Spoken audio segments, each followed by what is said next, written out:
Hello. അപ്പോൾ ഇന്ന് നമ്മൾ വന്നിട്ടുള്ളത് സേമിയം പായസത്തിൻ്റെ റെസിപ്പി ആയിട്ടാണ്. അപ്പോൾ എൻ്റെ ചാനൽ ആദ്യമായിട്ട് കാണുന്നവരുണ്ടെങ്കിൽ ഒന്ന് പോയി സബ്സ്ക്രൈബ് ചെയ്യുക. നമുക്ക് റെസിപ്പിയിലോട്ട് പോകാം. ആദ്യം തന്നെ ചൊവ്വരി വെള്ളത്തിലിട്ട് വേവിക്കാൻ വെച്ചിട്ടുണ്ട്. അതിനുശേഷം ഒരു പാൻ വെച്ച് അതിലോട്ട് 2 ടേബിൾ സ്പൂൺ നെയ്യ് ഇട്ട് കൊടുക്കുക. ആദ്യം തന്നെ നമുക്ക് അണ്ടിപ്പരിപ്പും മുന്തിരിയും വറുത്തെടുക്കാം.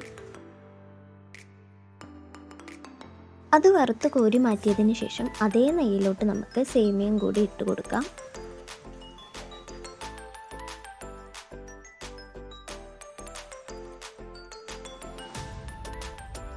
സേമിയം ഞാൻ ഇവിടെ വറുത്ത് മാറ്റി വെച്ചിട്ടുണ്ട്. അതിനുശേഷം ഒരു പാത്രം ഞാൻ ഗ്യാസിൽ വെച്ചിട്ടുണ്ട്. അതിലേക്ക് നമുക്ക് മധുരത്തിന് ആവശ്യമായിട്ടുള്ള പഞ്ചസാര ഇട്ട് കൊടുക്കാം. ഇത് നമുക്ക് കാരമൽ ചെയ്തെടുക്കാനാണ്. അപ്പോൾ കൈ വിടാതെ നമുക്ക് ഇളക്കി കൊടുക്കാം.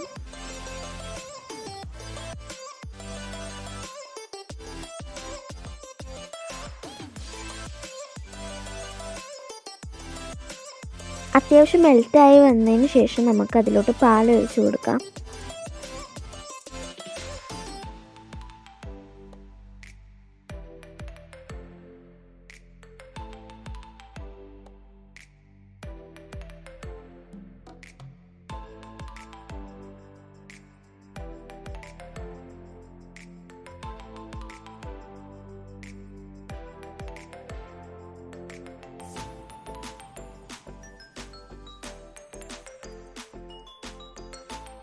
ഇനി നമുക്ക് ഇതിലോട്ട് 4 ഏലക്ക കൂടി ഇട്ട് കൊടുക്കാം.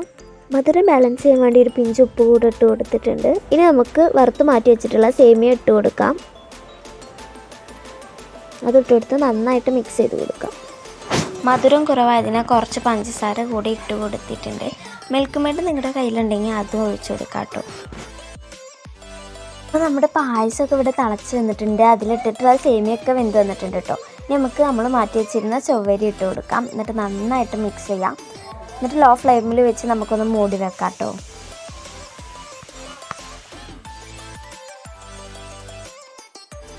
ചൊവ്വരി നമ്മൾ ഓൾറെഡി വേവിച്ചുകൊണ്ട് 5 മിനിറ്റ് മൂടി വെച്ചിട്ടുണ്ടായിരുന്നുള്ളൂ കേട്ടോ. മൂടി തുറന്നതിന് ശേഷം ഞാൻ അണ്ടിപ്പരിപ്പ് മുന്തിരിയൊക്കെ ഇട്ട് കൊടുത്തിട്ടുണ്ട്.